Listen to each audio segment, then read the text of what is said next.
Kembali di Kompas Siang, Saudara. Dalam debat keempat Pilpres 2024, kali ini giliran 3 cawapres memaparkan visi misi mereka tentang pembangunan berkelanjutan, sumber daya alam, hingga masyarakat adat dan desa. Cawapres Muhaimin Iskandar menyoroti kegagalan food estate program pemerintah. Sementara Gibran menekankan pentingnya hilirisasi dan Mahfud MD menyebutkan ada yang salah dengan subsidi pupuk.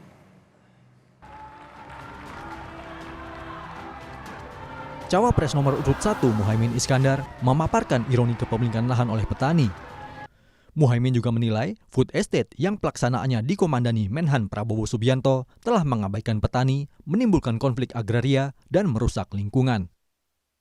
10 tahun terakhir ini telah terjadi jumlah petani rumah tangga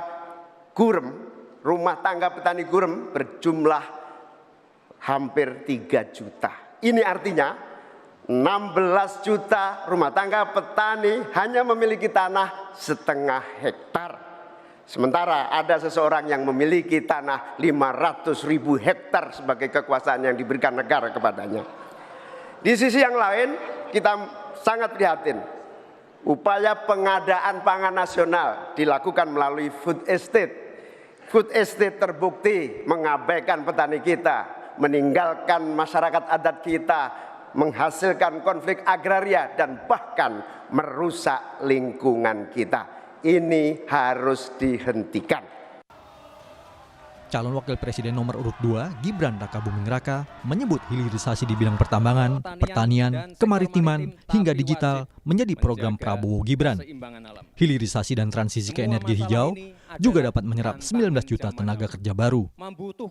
Tidak hanya hilirisasi tambang saja, tapi juga hilirisasi pertanian, sektor maritim, dan juga hilirisasi digital. Intinya, kita tidak boleh lagi mengirim barang mentah. Untuk mengurangi ketergantungan pada energi fosil, kita akan dorong transisi menuju energi hijau seperti bioaftur, biodiesel, dan juga bioetanol. Jika agenda hilirisasi, pemerataan pembangunan, transisi menuju energi hijau, ekonomi kreatif, UMKM bisa kita kawal, insya Allah akan terbuka 19 juta lapangan pekerjaan untuk generasi muda dan kaum perempuan. 5 juta diantaranya adalah green jobs. Green jobs ini adalah peluang kerja di bidang kelestarian lingkungan. Calon Wakil Presiden nomor urut 3, Mahfud MD, menyebut ada yang salah dengan subsidi pupuk yang semakin besar, padahal lahan pertanian semakin sedikit. Mahfud juga menyoroti program food estate atau lumbung pangan yang dinilai gagal. Petani makin sedikit, lahan pertanian makin sedikit, tapi subsidi pupuk makin besar. Pasti ada yang salah. Petaninya sedikit, lahannya sedikit, kok subsidinya setiap tahun naik? Pasti ada yang salah. Laut kita berlimbah, udara kita meracuni paru-paru kita. Investor masuk, industrialisasi terjadi, lingkungan rusak, rakyat menderita. Kemudian sumber daya alam menjadi sumber sengketa di antara rakyat dengan rakyat, antara pemerintah dengan pemerintah. Saya katakan ini tidak mudah, tapi hanya 2 kuncinya, komitmen dan keberanian.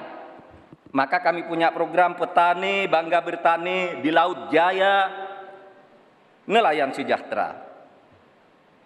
Jangan misalnya seperti food estate yang gagal dan merusak lingkungan, yang benar aja. Rugi dong kita. Debat terakhir Capres akan digelar 4 Februari mendatang dengan tema kesejahteraan sosial, tenaga kerja, SDM, hingga kesehatan. Tim Liputan, Kompas TV.